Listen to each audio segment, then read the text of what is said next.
바울은 그리스도 안에서 우리가 성도들이 모든 길 또 같은 한 방향으로 우리가 나아가고 내적으로나 또 외적으로도 하나가 되도록 부름을 받았다고 했습니다. 무엇이 이것을 증명합니까? 그것은 우리가 한 주님, 한 믿음, 한 세례, 또 한 하나님 아버지를 모시고 있다는 것이 증명을 하죠. 그리고 우리가 이 하나님은 만물을 다스리시고 또 만물을 통해 일하시며 만물 안에 거하신다고 그랬죠. 그러므로 예수 그리스도를 믿는 우리의 생각과 행동에는 이러한 하나 되는 것, 연합되는 것, 통일되는 것이 우리의 삶 가운데 항상 배겨 있어야 된다는 거죠. 그렇다고 해서 그리스도인들이 모두 다 똑같은 것을 보고 똑같은 말을 하고 똑같은 행동을 한다는 의미는 아닙니다. 그렇죠. 우리가 어떻게 다 다른데 왜 똑같은 말을 하고 똑같은 것을 보고 우리가 어떻게 똑같이 행동을 할 수가 있겠습니까? 우리가 로봇이 아닌 이상 그런 것은 불가능한 일이죠. 아무리 우리가 그리스도라는 이 몸의 이 지체로 우리가 하나가 되어야 하지만 우리 각 지체는 다 우리의 고유한 모습이 다 있습니다. 우리 다 10손가락 있잖아요. 자, 10손가락 한번 보실래요? 한번 보세요. 자기 10손가락 한번 보세요. You don't have fingers? 예. 그죠? 똑같은 게 있나요? 비슷한 건 있지만 완전히 똑같은 건 없어요. 그 안 속에는 더 다르겠죠. 그렇다고요. 눈이 여러분 아무리 많이 내려도 그 수없이 내리는 그 많은 눈 가운데 똑같이 생긴 눈이 한 개도 없다고 합니다. 참 신기하지 않습니까? 그 우리가 다 같이 눈이라고 부르는데 그 눈이 또 다 다르다는 거예요. 저희 집에는 딸들이 좀 많아서 좀 조용한 날이 별로 없어요. 그래서 막 이렇게 자잘자잘하고 떠드는 날이 많은데 어느 날은 식탁에 이렇게 딱 둘러앉아서 우리 밥을 먹고 그 다음에 밥을 다 먹고 이제 막 이야기들 하는데 가만히 들어보니까 이 네 딸들이 다 다른 소리를 하고 있는 거예요. 그러면서도 서로 대화가 되는 거예요. 야, 그거 보면서 야, 이런 일도 가능하구나 이런 생각이 들었어요. 왜? 가족이라는 것 때문에 서로 다른 말들을 하는데 다들 이해를 하는 거예요. 참 놀라운 일이죠. 이처럼 우리는 너무나 다르죠. 생각하는 것도 다 다르고 행동하는 것도 다르고 또 우리의 감성도 다 다르고 우리의 스타일도 다 달라요. 바울은 우리가 그리스도의 지체가 되었음에도 불구하고 이렇게 다른 이유를 설명하는데요. 7절에 한번 보겠습니다. 우리 각 사람에게 그리스도의 선물의 분량대로 은혜를 주셨나니 이렇게 말합니다. 무슨 말이죠? 우리가 서로 다 그리스도의 지체임에도 불구하고 우리가 이렇게 다 말하는 것이 다르고 행동하는 것이 다르고 스타일이 다르고 다 다른 것이 그리스도의 은혜로 주신 선물이라는 거예요. 여기서 사도 바울이 사용하는 이 grace라는 이 단어의 헬라어는 카리스라는 단어입니다. 카리스. 그런데 이것은 하나님이 모든 믿는 자들에게 주시는 그 구원을 의미하는 그런 은혜가 아니라 바로 이 카리스마. 여러분 혹시 기억나세요? 카리스마? 은사. 그러니까 예수 믿는 자들에게 구원받은 자들에게 주시는 서로 다 다른 각 사람에게 다르게 주시는 기프트, 은사, 카리스마를 이야기하고 있습니다. 그리스도인이 된 사람에게 다 다른 사람에게 다양하게 주시는 그리스도께서 주시는 은혜의 선물이라는 거죠. 다 다름으로 각자에게 맞는 다른 선물을 주신다고 합니다. 사도 바울은 이것을 증명하기 위해서 구약 성경 시편 68편을 인용합니다. 자, 이 시편은 다윗이 자신과 이스라엘이 전쟁에서 승리한 것을 가지고 이것은 내가 잘했기 때문이 아니고 이스라엘이 강력하기 때문이 아니요 하나님께서 이 땅에 오셔서 우리의 전쟁을 싸워 주셨기 때문에 하나님이 승리해 주신 것이다. 이것을 찬양한 것이 시편 68편이에요. 그 당시 전쟁에서 승리한 왕에게 전쟁에서 패한 왕들이 귀한 이게 물질을 주었다고 합니다. 그러면 이제 전쟁에서 승리한 왕이 그 모든 선물들을 혼자 다 챙기는 것이 아니라 나라로 다시 돌아와서 그 나라 군인들, 그 나라 백성들에게 이 선물을 다 나누어 주었다고 하죠. 승리의 선물로. 자, 다윗은 하나님께서 모든 전쟁을 이기게 하셨을 뿐만 아니라 이 나라 이 백성들에게 이 은혜로 이 선물을 다 베풀어 주셨음을 노래하고 있는 것입니다. 자, 그래서 그 다음 구절 보면 그가 위로 올라가실 때에 사로잡혔던 자들을 사로잡으시고 사람들에게 선물을 주셨다 하였도다 그랬습니다. 여러분, 다윗에게 영감을 주셔서 전쟁을 통해 하나님의 승리를 보게 하신 하나님께서 이번에는 똑같은 성경 구절을 통해 사도 바울에게도 영감을 주셔서 다윗은 전쟁을 통해서 승리하게 하신 하나님을 바라보았지만 사도 바울은 똑같은 말씀을 통해서 예수 그리스도의 승리하심을 볼 수가 있었다는 것입니다. 사도 바울이 이 다윗의 시편 68편을 인용한 것은 예수 그리스도께서 이 땅에 오셔서 어떻게 승리하셨고 또 교회 안에 있는 그의 지체들에게 어떻게 선물을 주실 수 있는지를 설명을 하고 있는 중입니다. 하나님의 원수인 마귀는 마치 이 사람들에게 처음에 어떻게 접근을 했습니까? 아담과 하와에게 이 마귀가 어떻게 접근했나요? 나는 마귀다 라고 이렇게 접근했나요? 아니잖아요. 마치 친구인 척, 그죠? 마치 오랫동안 알고 있었던 사람인 척 하면서 아주 부드럽게 나이스하게 와서 죄를 짓게 만들었단 말이죠. 그래요. 마치 우리의 친구인 척, 지금까지도 그렇습니다. 마귀는 우리에게 마치 친구처럼 와서 접근을 하기 시작하죠. 진짜 그게 그래? 그러면서. 자, 사탄 마귀는 이렇게 친구와 같이 우리에게 가깝게 접근해서 우리를 죄악에 빠뜨리고 모든 인류를 죄로 정복해 버렸습니다. 그리고 인간에게 죄악의 올무를 씌워버려서 인간들로 하여금 죽음의 공포에 덜덜덜 떨게 만들었습니다. 지금도 구원의 확신이 없는 사람은 죽음에 대해서 두려워하겠죠. 악한 마귀는 이렇게 수천 년 동안 이와 같은 조건으로 모든 인류들 그 위에 군림해오고 있었습니다. 하나님의 백성이 마귀의 이런 slavery, 포로, 노예가 되어버린 거예요. 인간이 물질의 노예, 또 이 명예의 노예, 정욕과 이 욕심의 노예가 된 것이 이유가 뭐예요? 모두 다 이 마귀가 가지고 있는 이 죄를 짓게 만드는 능력 때문이라는 겁니다. 하지만 예수 그리스도는 이 세상에 성육신하시죠. 성육신하셔서 마귀가 정복한 이 세상과 또 그의 노예가 되어 있는 모든 인생들을 그 포로 가운데서 풀어주십니다. 그 일을 위해서 예수 그리스도께서 이 땅에 오신 거예요. 마귀가 공중권세 잡은 마귀가 다스리고 정복하고 있는 하나님의 백성들의 그 포로를 줄을 끊기 위해서 예수 그리스도께서 인간으로 성육신하신 거라고요. 자, 그 다음 구절 한번 볼까요? 올라가셨다 하였은즉 땅 아래 낮은 곳으로 내리셨던 것이 아니면 무엇이냐? 내리셨던 그가 곧 모든 하늘 위에 오르신 자니 이는 만물을 충만하게 하려 하심이라. 무엇으로요?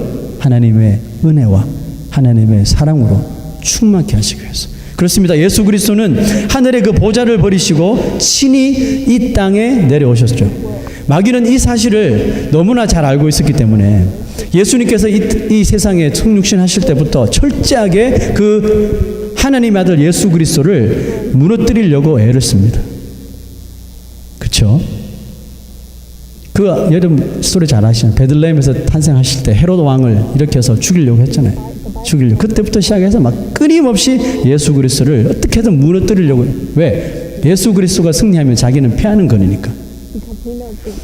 하나님이 인간의 몸을 입고 오셨기 때문에 무엇을 시험했냐면 인간으로서 도저히 견딜 수 없을 것 같은 그런 유혹, 40일을 금식한 사람에게 돌로 빵을 만들어 먹으라 뭐 이렇게 이야기하고요. 핍박을 주고 고통을 주면서 예수 그리스도를 계속해서 압박하셨습니다. 잠시도 틈을 주지 않고 시험을 주셨고 그게 안 되니까 가족들을 통해서 배척을 당하게 만드시고 제자들을 통해서 배신 당하게 만드시고 끊임없이 예수 그리스도에게 도전을 한 겁니다. 마귀는. 그럼에도 예수님이 전혀 무너지지 않습니다. 다급해진 마귀는 드디어 예수 그리스도의 몸에 직접 손을 대기 시작합니다. 그 전까지는 밖으로부터 이런 핍박과 유혹이 많았다면 이제는 이제 직접 physically 예수 그리스도의 몸에 손을 대기 시작합니다. 죄인도 아니신데 죄인으로 붙잡아서 재판장에 세우고 엄청난 고문을 하고 엄청난 채찍질을 합니다. 그냥 맞아서 죽어도 괜찮을 만큼 때린 겁니다. 그렇게 얻어맞으면 예수님은 하나님의 아들이지만 완전한 우리와 같은 육신을 가진 사람이기 때문에 그렇게 얻어맞으면 그 고통 때문에라도 하나님 나 이거 못하겠어요. 나 돌아갈래요. 할 줄 알았어요. 그런데 예수님은 포기하지 않습니다. 십자가 위에서도 그 메시아적 사명을 절대로 내려놓지 않았습니다. 자, 그러자 마귀는 이제 결정적으로 예수 그리스도를 십자가에 매답니다. 그리고 비참하게 죽으려고 하죠. 아마 마귀는 생각했을 거예요. 이 정도까지 가면 아마 포기할 거야. 죽기 전에 뭔 수를 쓰겠지. 그런데 놀랍게도 마지막에 마귀가 예수님을 이긴 것처럼 되어버렸어요. 분명히 십자가에 죽기 전에 뭔가를 할 거 자기를 나타낼 줄 알았는데 전혀 나타내지 않았거든요. 그리고 너무나도 무기력하게 마치 자기의 메시아의 사명을 포기하듯이 십자가에서 그냥 죽어버렸단 말이죠. 자, 그 모습 때문에 예수님의 제자들도 도망가고 그를 따르던 무리들도 다 도망가버리고 예수 그리스도가 너무나 허무하게 메시아가 십자가에서 죽는 것을 보고 마귀의 세력들은 그냥 난리가 난 거예요. 와, 이렇게 간단하게 끝날 줄 몰랐는데 드디어 우리가 이겼다는 거죠. 드디어 하나님의 아들을 메시아를 자기들이 죽였고 자신들이 이제 이 모든 세상을 정복할 것이라고 확신한 겁니다. 이 땅에 하나님의 아들이 마귀에게 정복당하여 노예처럼 살고 있는 백성들을 구하기 위해서 오셨지만 자신이 이 마귀가 그 아들을 이겼다고 믿은 겁니다. 얼마 동안요? 적어도 3일 동안. 이제 나의 세상이 왔군, 이렇게 된 거죠. 그런데 마귀가 한 가지 간과한 사실이 있어요. 예수님이 이 땅에 오신 것에서부터 사람들에게 핍박을 당하고 침뱉음을 당하고 조롱을 당하고 배척과 배신을 당하고 환난을 당하면서 십자가에 달려 죽는 것이 바로 그 예수 그리스도 메시아가 이 땅에 오신 목적이었다는 것, 이것을 간과하고 있었어요. 그 사실을 알리 없는 마귀가 결국은 그 목적을 예수님이 이루시도록 자기가 마지막까지 도운 것밖에 되지 않는다는 것을 알고 땅을 치면서 후회를 하죠. 내가 왜 그랬을까? 그런데 이미 때는 너무 늦은 거죠. 예수 그리스도는 예언대로 죽으셨다가 3일 만에 정확하게 죽음을 이기시고 부활하셨습니다. 그 부활로 인하여 마귀를 완전히 짓밟고 이기셨죠. 마귀에게 정복당했던 인류들의 영원한 죽음을 그리스도께서 끊어버리신 거예요. 그 노예에서 해방될 수 있는 길을 예수 그리스도께서 활짝 열어 제쳐 주신 것이에요. 바로 그 예수 그리스도가 이제 자신을 그리스도로 시인하며 믿는 사람에게 선물을 주신다는 겁니다. 자, 왜 이렇게 제가 장황하게 말씀드렸냐면 예수 그리스도가 은혜로 주시는 그 선물이 어떤 선물인지를 좀 우리가 좀 절실히 좀 깨닫자는 의미에서 그 내용을 설명해 드린 거예요. 여러분, 우리에게 구원의 길을 열어주신 것만 해도 우리 같은 죄인들에게는 정말 큰 선물 아니에요? 그거 하나만 해도 정말 가슴이 벅차는 은혜가 있는데 그리스도께서는 또 선물을 우리에게 주신다고 합니다. 자, 이런 그 선물이 뭐예요? 바로 이 카리스마, 그 은사라고 하는 선물을 주시는 것입니다. 이제 그리스도의 몸된 교회가 예수님은 이제 승천하고 하나님 우편에 앉아 계시지만 그리스도의 몸된 이 교회의 지체들이 계속되는 마귀의 그 공격에서 이길 수 있도록 하시기 위하여 허락하여 주시는 선물, 이게 은사라는 것입니다. 구원의 선물은 믿는 사람들에게 공통적으로 주어지는 것이죠. 여러분, 혹시 다른 구원을 받은 적 있나요? 다 똑같은 구원을 받잖아요. 그러나 이 은사는 다 다르게 주신다는 거예요. 누구에는 이런 은사를 주시고 누구에는 이런 은사를 주시고, 그죠? 여기도 보면 클라리넷 하는 은사를 주시고 바이올린 하는 은사를 주시고 베이스 기타 치는 은사를 주시고 노래하는 은사를 주시고 다 다른 은사를 주셨다니까요. 다른 사람을 부러워할 필요가 없는 거예요. 그리스도의 몸인 교회의 모든 성도들 지체들에게 이렇게 골고루 은사를 허락하여 주셔요. 그러므로 교회가 그리스도의 부활하신 그리스도의 그 뜻대로 나아가려면 제일 먼저 필요한 것이 뭐예요? 그 그리스도께서 우리에게 구원을 주셨을 뿐만 아니라 우리 교회 모든 지체들에게 은사를 선물로도 주셨다는 것을 우리가 인정해야 하는 거예요. 나는 받은 게 없는데요? 그 몰라서 하는 말씀이에요. 뒤져보지 않고 찾아보지 않아서 그렇지 하나님 주님께서 다 주셨어. 우리의 은사를 사용을 안 하니까 그냥 땅속에 묻어두니까 그 은사가 뭔지 모르는 거예요. 우리 인정하셔야 돼요. 예수 그리스도께서 그 죽기까지 하시면서 우리에게 주신 선물, 그 은사가 있다는 거죠. 하나님은 인간을 만드시고 인간의 몸에 수많은 기능들을 만들어 주셨죠. 그리고 그 기능들이 잘 활동하여 몸이 날마다 건강해지도록 만드셨어요. 자, 은사는 바로 이와 같은 기능을 말합니다. 교회라는 그 공동체가 그 기능적으로 잘 움직일 수 있도록 하기 위함이에요. 어떤 은사가 있다고요? 자, 고린도전서 보시면 12장 보시면 많은 은사들이 나오지만, 자, 오늘 에베소서의 사도 바울이 말하는 은사는 봅시다. 11절 12절 시작. 그가 어떤 사람은 시작. 그가 어떤 사람은 사도로, 어떤 사람은 선지자로, 어떤 사람은 복음 전하는 자로, 어떤 사람은 목사와 교사로 삼으셨으니 이는 성도를 온전하게 하여 봉사의 일을 하게 하며 그리스도의 몸을 세우려 하심이라. 자, verse 12 again요. 이는 성도를 온전하게 하여 봉사의 일을 하게 하며 그리스도의 몸을 세우려 하심이라. 자, 이게 목적이에요. 은사를 주신 목적. 여러분, 몸의 기능이 정말 자기 역할들을 잘 할 때 그 몸이 열심히 움직일 수 있듯이 교회도 여러분 똑같습니다. 교회를 올바로 우리가 세우려면 이 지체들이 일을 해야 해요. 무슨 말인지 아시죠? 이 몸의 지체들이 귀찮아 가만히 이렇게 아무 일도 하지 않으면 그 몸이 아무리 그리스도의 몸이라 할지라도요, 결국 어떻게 돼요? 여러분, 손이 팔이 일을 안 해요. 그 누가 밥을 먹여줘요? 발이 먹여주나요? 입이 추잉하는 펑션을 기법합니다. 그럼 어떻게 해요? 밥을 어떻게 먹어요? 살 수 없는 거예요. 그게 아무리 멋진 몸을 가지고 태어나도 그 몸은 곧 죽습니다. 교회도 마찬가지예요. 그리스도의 몸 된 이 교회에 여러분과 같은 저와 같은 지체들이 많은데, 지체들이 자신의 펑션을 잊어버리고 그냥 할 일을 안 하고 포기해버리면 이 교회는 어떻게 돼요? 세워질 수 있는 것이 아니에요. 점점 허물어지겠죠. 목사 혼자 이리저리 아무리 뛰어도요, 별 수 없는 거예요. 결국 무너집니다. 지체들이 이리저리 활동을 해야지 그 교회의 몸이 똑바로 세워지는 것입니다. 큰 교회든지 작은 교회든 상관없어요.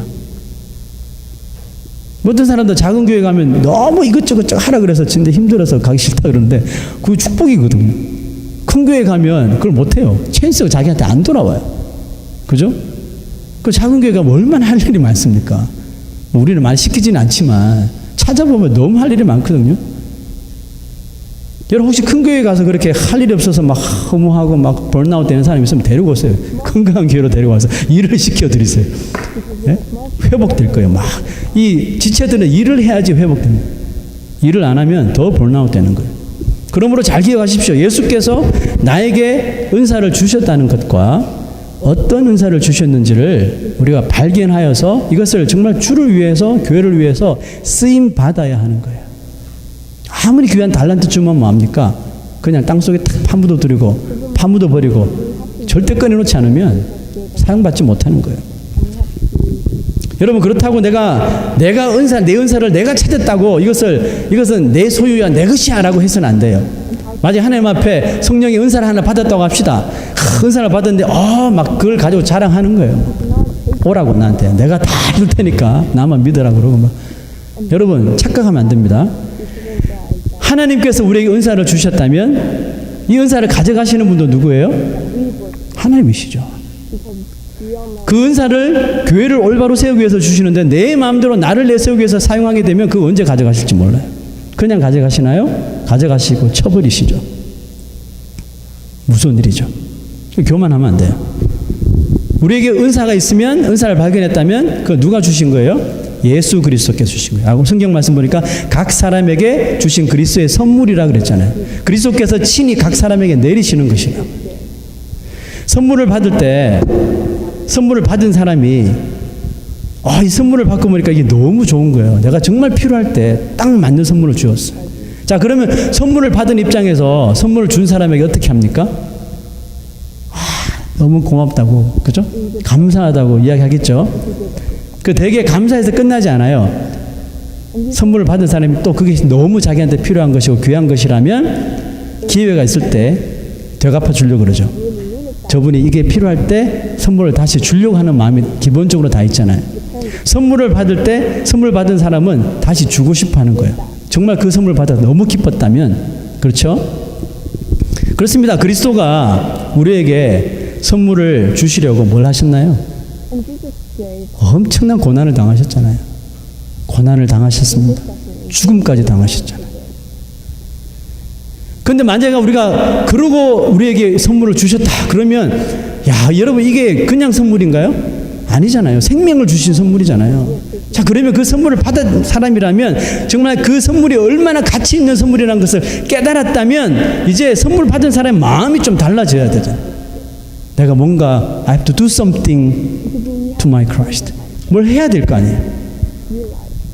우리가 그리스도에게 드릴 수 있는 선물이 뭐예요? 한 가지예요. 주의 몸인 이 교회를 건강하게 세워나가는 것이에요. 그렇게 하라고 하나님께서 그리스도께서 이 은사의 선물을 주시는 거예요. 그것이 우리가 주님에게 드릴 수 있는 선물이고 그것을 받으시는 주님께서 어떻게 해요? 칭찬하시는 거예요. 요한계시록에 보면 7개 교회가 나오잖아요. 그 중에 칭찬받는 2교회가 나오잖아요. 서머나 교회와 빌라델비아 교회. 책망할 게 없어요. 다 서로 막 주고 희생하고 고난 가운데 있지만 막 서로 막 기도해주고 칭찬받았다고요. 여러분 우리가 예수 그리스도께 선물 주신 예수 그리스도께 칭찬받는 일은 그 교회를 그렇게 건강하게 섬기는 거예요. 그것을 통해서 이 교회를 칭찬하는 것이 바로 지체 한 사람 한 사람을 다 칭찬하는 것이란 말이죠. 그럼에도 불구하고 여러분 내가 구원의 선물을 받았는 건 확신한데 내가 주님께 뭘 드리지? 이런 퀘스천 마크가 생기면요 그냥 간단하게 해결하세요. 잘 모를 때는 무조건 예수님이 뭘 하셨지? 그것만 찾으면 돼요. 예수님이 하신 대로 하면 그게 제일 옳은 방법이에요. 예수님이 뭘 하셨어요? 우리에게 은사를 주시기 위해서 자기 자신을 우리에게 내어주셨어요. 그렇죠? 그래서 우리도 자기 자신을 예수 그리스도께 드려야 하는 거예요. 자기 자신을 교회를 세우기 위해서 드릴 줄 알아야 되는 거예요. 아프리카 선교를 평생 했던 데이비드 리빙스턴이 있습니다. 그 리빙스턴이 어린 시절에 교회에서 예배를 드리는데요. 헌금을 드리는 시간이 되었다고 합니다. 그래서 막 어른들이 다 지갑을 열고 막 헌금을 이렇게 했대요. 자기도 헌금을 해야지 하면서 보니까 지갑이 없어요. 애가 무슨 지갑이 있어요. 그래서 막 주문을 뒤지니까 아무것도 없는 거예요. 먼지밖에 없어요. 큰일 났네. 이거 뭘 드리긴 드려야 되는데 옆에서 돈을 좀 꾸을 수도 없고 그 생각하다가 하나님 내가 뭘 드려야 되죠. 그 생각하다가 영감을 딱 받은 거예요. 그래 이걸 드리자. 자 헌금을 다 마치고 예전에 헌금 바구니 막 돌아다녔잖아요. 헌금 바구니가 이렇게 왔대요. 목사님 앞에 딱 왔는데 목사님이 깜짝 놀란 거예요. 왜? 그 헌금 바구니 안에 리빙스턴이 딱 들어가 있는 거예요. What are you doing here? 너 여기서 뭐 하니? 그랬더니 얘가 장난치는 줄 알고 여기서 뭐해? 이렇게 혼냈겠죠.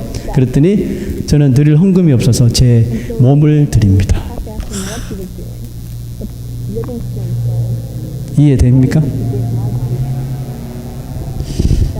그런데 더 놀라운 일은 그때 약속한 리빙스턴이 그 약속 그대로 자기가 공부를 다 마치고 자란 후에 어른이 되어서 처음에는 중국 땅을 가려고 그러다가 그쪽이 이제 막히게 되고 아프리카로 바꿔서 아프리카에 들어가서 병에 걸려 죽는 그날까지 복음을 전하는 그런 선교사의 사명을 감당하였다고 합니다.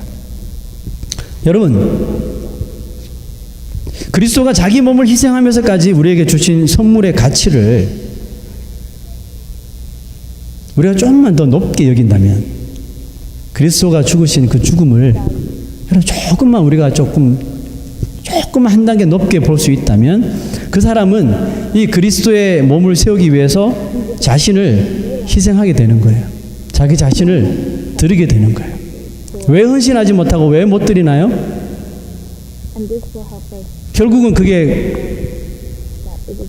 찾아보면 그리스도가 우리에게 하신 우리에게 자기 자신을 주신 삶에 대한 별로 마음이 부족하는 것을 찾을 수 있습니다.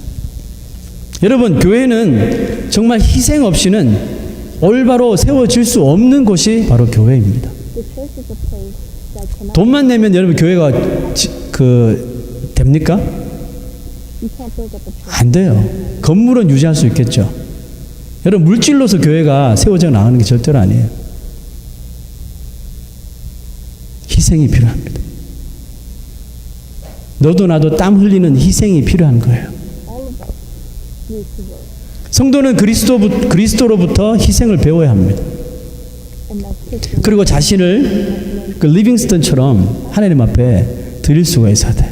and like living 여러분 우리 그 예배하는 이 모습이 하나님께 지금 자기 자신을 드리는 거예요. through God. 우리 청소년들 지금 악기 연주하지만 이게 여러분들의 그 자신을 그리스도께 드리는 거예요. 그러니까 함부로 생각하면 안 돼요. Even 자기를 막 드러내고 나타내려고 하면 안 돼요. with serving God. 자기는 최대한 낮추고 나를 통해 예수 그리스도가 드러나게 해주시고 Sacrifice 이게 희생하는 거예요. to work for. 자신을 희생하는 것이 뭐예요? 바로 봉사의 직분입니다. 우리가 봉사하는 것을 우습게 생각하는 사람들이 있어요. 아니에요, 여러분. 저는 교회에서 봉사하는 게 제일 힘들다고 생각해요. 제일 힘들고 제일 가치 있는 거라고 생각해요. Part of prayer. 교회는 가르치는 직분도 필요하죠. 아이들을 가르치고 뭐 설교를 하고 가르치는 직분도 여러분 당연히 필요하지만 섬기는 직분이 더 많아야 합니다. 그런 교회가 아름다운 교회가 되는 거예요. 다들 가르치려고 그러고 다들 막 앞에 나서려고 그러고 아무도 뒤에 있지 않고 아무도 섬기려고 하지 않고 아무도 봉사하지 않으려고 하고 아무도 주방에 들어가려고 하지 않고 그 교회가 어떻게 되겠습니까? 그 교회가 불을 보듯 뻔하죠. 참는 거예요. 참고 내가 먼저 봉사하는 자리에 가려고 하는 거. 막 서로 막 봉사하려고 그러고 서로 막 백큐ම් 잡으려고 그러고 내가 할 거야 하고 막 쫓아가서 백큐음을 먼저 잡고 내가 설거지 할 거야 하면서 먼저 가고 막 여러분 이런 일이 교회에서 일어난다고 생각해 보세요. 설교 시간에 은혜 못 받아도요 그런 일을 통해서 은혜가 받는다고 성도들이. 그 이 땅에 여러분 이 시대 교회가 그런 모습이 점점 사라지고 있잖아요. 누가 하라고 자꾸 문제가 심각해져 가고 있는 거예요. Everyday churches, new churches, 교회에서 이 정도니까 집으로 가정으로 돌아가면 더 봉사를 안 하겠죠? 하는 사람은 하겠죠? sacrifice and serve each other. 정말 말씀을 통해서 은혜를 받고 봉사라는 것이 정말 하나님께서 기뻐하시는 일이구나. 그러면 교회에서뿐만 아니라 만약에 교회에서 한다 그러면 집에 가서도 하셔야 되고 아내가 정말 고생하네. 오늘은 내가 설거지를 담당해 주리. 자녀들이 부모들을 보고 엄마 아빠 너무 힘들대 마사지라도 해주고 등도 두들겨주고 또 부모들은 자녀들 정말 공부하느라 수고하네 등도 한번 두들겨주고 맛있는 거 만들어주고 또 자냐 이런 거 하지 마시고 공부하느라 힘들지 다독여줘. 이게 봉사 아니에요 여러분? 왜 봉사를 교회에서만 하는 거 교회에서 정해진 사람만 한다고 생각하십니까? 그 말씀을 거꾸로 보는 사람이에요. 예수 그리스도께서 봉사하기 위해서 이 세상에 오셨잖아요. 그죠? 자기 몸을 다 주시면서 봉사하셨잖아요. 그런데 왜 우리는 안 하려고 합니까? 왜 안 섬기려고 합니까? 섬김을 받으려고만 하려고. We have to do the same for him. 다시 말씀드립니다. 희생이 많은 교회가 아름다운 교회가 됩니다.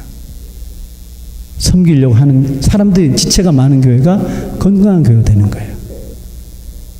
저는 개인적으로 섬김에 봉사하는 지체들이 정말 더 많아지길 소망합니다. 그래서 우리 건강한 교회가 더 아름답고 정말 그리스도의 이 몸된 교회가 튼튼하게 잘 세워져 가기를 정말 원합니다.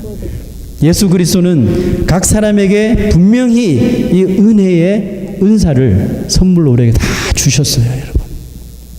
우리 각 사람은 그 은사를 주신 그리스도의 선물을 좀 소중하게 생각하세요. 소중하게. 무엇을 주셨든지 그죠?